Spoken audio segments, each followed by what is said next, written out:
ভারতীয় তরফ থেকে বাংলাদেশের মুক্তিযুদ্ধে সংশ্লিষ্ট একটি বড় উপাদান ছিল একটা বিশেষ বাহিনীকে পার্বত্য চট্টগ্রাম দিয়ে অপারেশনে পাঠানো। এই বাহিনীর নাম ছিল special frontier force. General Uban ছিলেন এই ফোর্সের প্রথম ইন্সপেক্টর জেনারেল। 1962 সালের শেষ দিকে এই ফোর্স গড়ে উঠেছিল। 71 সালে এই জেনারেল উবানে ছিলেন মুজিব বাহিনীর প্রশিক্ষক। পার্বত্য চট্টগ্রামে অপারেশনের সময় কেবল মুজিব বাহিনী নয়, স্পেশাল ফ্রন্টিয়ার ফোর্স নামের সেই কনভেনশনাল বাহিনীকেও ভারতীয়রা পার্বত্য চট্টগ্রাম দিয়ে বাংলাদেশে প্রবেশ করায়। এই ফোর্সের দায়িত্ব ছিল পার্বত্য চট্টগ্রামে ভারত নিয়ন্ত্রিত মিজোরাম ও নাগাল্যান্ডের স্বাধীনতা সংগ্রামীদের খুঁজে বের করা এবং নিশ্চিহ্ন করা। রাঙামাটি ও সংলগ্ন সীমান্ত দিয়ে বাংলাদেশে ঢুকে পড়া এই স্পেশাল ফোর্স গড়ে ওঠার সময় সমস্ত আর্থিক অবকাঠামো ও প্রশিক্ষণ সহায়তা দিয়েছিল মার্কিন গোয়েন্দা সংস্থা CIA। মুজিব বাহিনীর প্রশিক্ষণ কাজে ব্যবহৃত দেরাদুনের অবকাঠামো প্রায় সবই CIA এর সহায়তায় তৈরি হয়, মূলত ওই স্পেশাল ফোর্সকে প্রশিক্ষণ দেওয়ার জন্যই। স্পেশাল ফ্রন্টিয়ার ফোর্সের সাথে মুজিব বাহিনীর পার্বত্য চট্টগ্রাম দিয়ে অভিযান শুরু হয় নভেম্বরের শেষে। ব্রিটিশ সরকার পার্বত্য চট্টগ্রামকে প্রশাসনিক 3টি সার্কেলে বিভক্ত করে 3 জনকে সার্কেল চিফ হিসেবে নিয়োগ দিয়েছিল। এর মধ্যে চাকমা সার্কেল চিফ রাজা ত্রিদিব রায় মুক্তিযুদ্ধকালে পাকিস্তান সরকারের সমর্থন ছিলেন। বান্দরবান সার্কেলের চিফ অংশপ্রয় চৌধুরী নিরপেক্ষ অবস্থান নেন এবং মং সার্কেল চিফ মংপ্রয়ে সাই চৌধুরী মুক্তিযুদ্ধে যোগ দেন। পুরো পার্বত্য চট্টগ্রাম জুড়ে বিভিন্ন মানব গোষ্ঠীর অনেক সদস্য স্বতঃস্ফূর্তভাবে মুক্তিযুদ্ধে যোগ দেন, তবে রাজা ত্রিদিব রায় এবং বৌদ্ধ কৃষ্টি প্রচার সংঘের সভাপতি বিশুদ্ধানন্দ মহাথেরোর ভূমিকার কারণে এই প্রচারণায় ব্যাপকতা পায় যে স্থানীয় মানব গোষ্ঠীগুলো বাঙালিদের মুক্তিযুদ্ধের বিরুদ্ধে। পাকিস্তান আমলে পার্বত্য চট্টগ্রামে আওয়ামী লীগের বিশেষ অস্তিত্ব ছিল না। 70-এর নির্বাচনের কেন্দ্রীয় পরিষদে নির্বাচিত হন স্বতন্ত্র প্রার্থী রাজা ত্রিদিব রায়, আর প্রাদেশিক পরিষদে অংশপ্রিয় চৌধুরী ও মানবেন্দ্র নারায়ণ লামা এরা কেউই আওয়ামী লীগের সদস্য ছিলেন না। মানবেন্দ্র নারায়ণ লামা ছাত্র জীবনে বাম রাজনীতির সাথে যুক্ত ছিলেন, ফলে মুক্তিযুদ্ধে পাকিস্তানের সেনাবাহিনীর বিপক্ষে পার্বত্য চট্টগ্রামের সশস্ত্র প্রতিরোধ ছিল অতি ক্ষীণ। ঠিক এই পটভূমিতে ডিসেম্বরে এই এলাকায় শুরু হয় জেনারেল উবানের মুজিব বাহিনী ও স্পেশাল ফ্রন্টিয়ার ফোর্স এর অভিযান। ভারতের সঙ্গে যুক্ত বিভিন্ন সীমান্ত পথে মুজিব বাহিনীর সদস্য ও স্পেশাল ফ্রন্টিয়ার ফোর্সের সদস্যরা ভারতের ত্রিপুরা রাজ্য থেকে পার্বত্য চট্টগ্রামের পানছড়িতে প্রবেশ করে। একদল চাকমা তাদের অভ্যর্থনা জানাতে যায়। এদের জন্য তারা একটি খাসিও সঙ্গে নিয়েছিল। মুজিব বাহিনী ও স্পেশাল ফ্রন্টিয়ার ফোর্স এর এই সদস্যরা খাসিটি নিলেও অভ্যর্থনাকারী সবাইকে হত্যা করে। এরপর তারা পানছড়ির পাহাড়ি গ্রামগুলোতে হামলা শুরু করে, বাড়িঘরে লুটপাট চালায় এবং আগুন লাগিয়ে দেয়। সামনে যাকে পায় তাকেই হত্যা করে এবং মেয়েদের ধর্ষণ করে এই মুজিব বাহিনী এবং জেনারেল উবানের ভারতীয় স্পেশাল ফ্রন্টিয়ার ফোর্সের সদস্যরা। তাদের হামলায় সেদিন পানছড়িতেই 32 জন নিহত হয়। পানছড়ি থেকে খাগড়াছড়ি যাওয়ার পথে তারা 176টি বাড়িঘর জ্বালিয়ে দেয়। 14 ডিসেম্বরও তারা 22 জনকে হত্যা করে। নিরস্ত্র বেসামরিক মানুষের উপর উল্লেখিত ধাঁচের আক্রমণ চলে এ সময় পুরো পার্বত্য চট্টগ্রাম জুড়ে এবং তা অব্যাহত থাকে 71-এর 16 ডিসেম্বর পরবর্তী কয়েক সপ্তাহ। 1972-এর 15 ফেব্রুয়ারি গড়ে ওঠে পার্বত্য চট্টগ্রাম জনসংহতি সমিতি এবং আনুষ্ঠানিকভাবে তার প্রায় 1 বছর পর গড়ে ওঠে এই সংগঠনের সশস্ত্র শাখা শান্তিবাহিনী। শান্তিবাহিনী গড়ে ওঠার অন্যতম তাৎক্ষণিক কারণ ছিল পাহাড়ি গ্রামগুলোকে মুক্তিযোদ্ধাদের প্রকৃতপক্ষে ভারত নিয়ন্ত্রিত অর্থাৎ জেনারেল উবানের নেতৃত্বাধীন স্পেশাল ফ্রন্টিয়ার ফোর্স এবং শেখ মুজিবের মুজিব বাহিনী তাণ্ডব থেকে রক্ষা তথা শান্তি স্থাপন করার লক্ষ্যে। মানবেন্দ্র নারায়ণ লামা ছিলেন 1973-এর নির্বাচনের মাধ্যমে প্রতিষ্ঠিত বাংলাদেশের জাতীয় সংসদের হাতে গোনার স্বল্প সংখ্যক বিরোধী দলীয় সদস্যের একজন। তিনি 70-এর নির্বাচনেও প্রাদেশিক পরিষদ সদস্য হিসেবে পার্বত্য চট্টগ্রাম থেকে নির্বাচিত হন। সেই সূত্রে স্বাধীনতা পরবর্তী গণপরিষদেরও সদস্য ছিলেন। সংবিধান প্রণয়নকালে পরিষদের সংখ্যাগরিষ্ঠ আওয়ামী লীগ দলীয় সদস্যদের দ্বারা পার্বত্য চট্টগ্রামের মানব গোষ্ঠীগুলোর জাতিগত স্বাতন্ত্র্যের স্বীকৃতির বিষয়ে লামার সংসদীয় আবেদন দুদফা অগ্রাহ্য হওয়ায় তিনি পরিষদ কক্ষ থেকে ওয়াকআউট করে প্রতিবাদ জানান।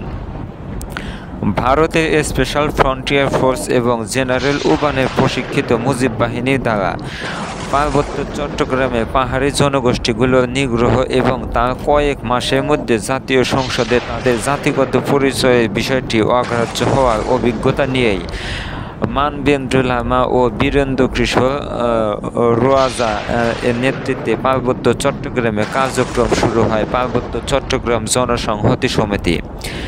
এই সংগঠনের সামরিক শাখা হল শান্তি বাহিনী, 1973 সালে যার আনুষ্ঠানিক প্রতিষ্ঠা। এই শান্তি বাহিনীকে মোকাবেলায় শেখ মুজিব ভারতের কাছে সুনির্দিষ্ট সামরিক সহায়তা চেয়েছিলেন।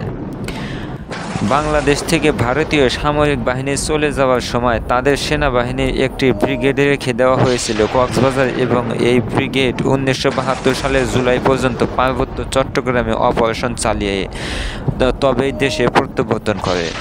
কক্সবাজারে ভারতীয় সেনাবাহিনীর একটি ব্রিগেডের উপস্থিতি গোপন রেখেই 72-এর 12 মার্চ জানানো হয়েছিল বাংলাদেশ থেকে সব ভারতীয় সৈন্য চলে গেছে।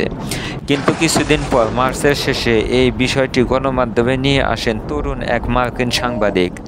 সরকার প্রথমে গণমাধ্যমে ওই প্রতিবেদনের সত্যতা অস্বীকার করলেও পরে অধিকতর বিব্রত অবস্থা এড়াতে পূর্বতন ভাষ্য প্রত্যাহার করে নেয়। বাংলাদেশের প্রচলিত রাজনৈতিক বয়ানে বরাবরই 1976 সালে বাঙালিদের পুনর্বাসনের মধ্যে দিয়ে পার্বত্য চট্টগ্রাম সংকট শুরু বলে ভুলভাবে দেখানো হয় এবং এর সঙ্গে এসএফএফ ও মুজিব বাহিনীর কোনো যোগসূত্র দেখাতেও মোটা দাগে তারা ব্যর্থ হন। স্বাধীনতার পর বাংলাদেশ পার্বত্য চট্টগ্রামে 1964-তে অবলুপ্ত স্পেশাল স্ট্যাটাস পুনঃপ্রতিষ্ঠা করা হয়নি। অন্য যে কোনো জেলার চাইতে পার্বত্য জেলাগুলো সরকারের প্রশাসনকে অধিকতর ক্ষমতা প্রদান করা হয়।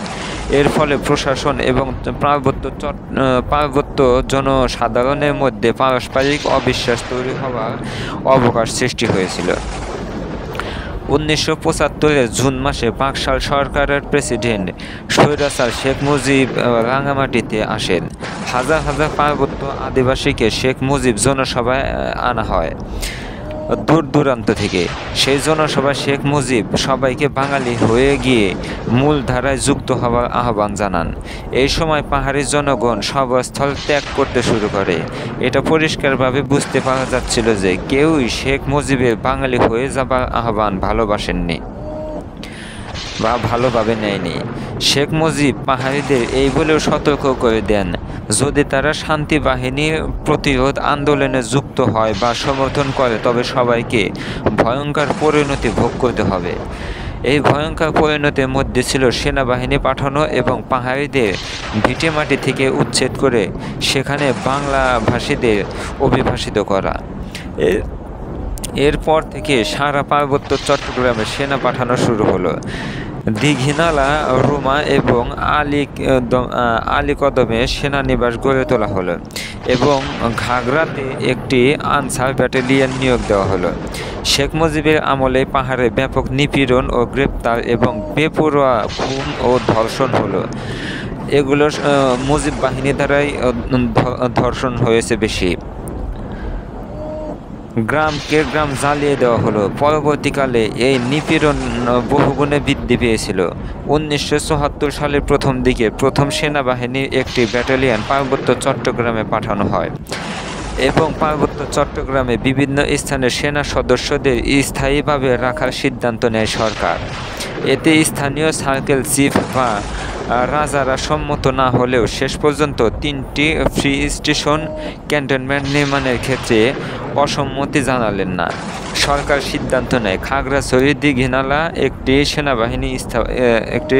সেনানিবাস স্থাপনে এবং ওই বছরের শেষ দিকে দীঘিনালায় সেনানিবাস নির্মাণের কাজ হাতে নেয় স্বৈরাচার শেখ মুজিব সরকার।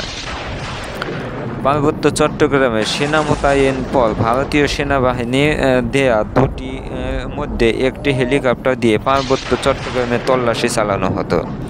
উল্লেখ্য, মানবেন্দ্রলামার শ্বশুরবাড়ি ছিল দীঘিনালায়।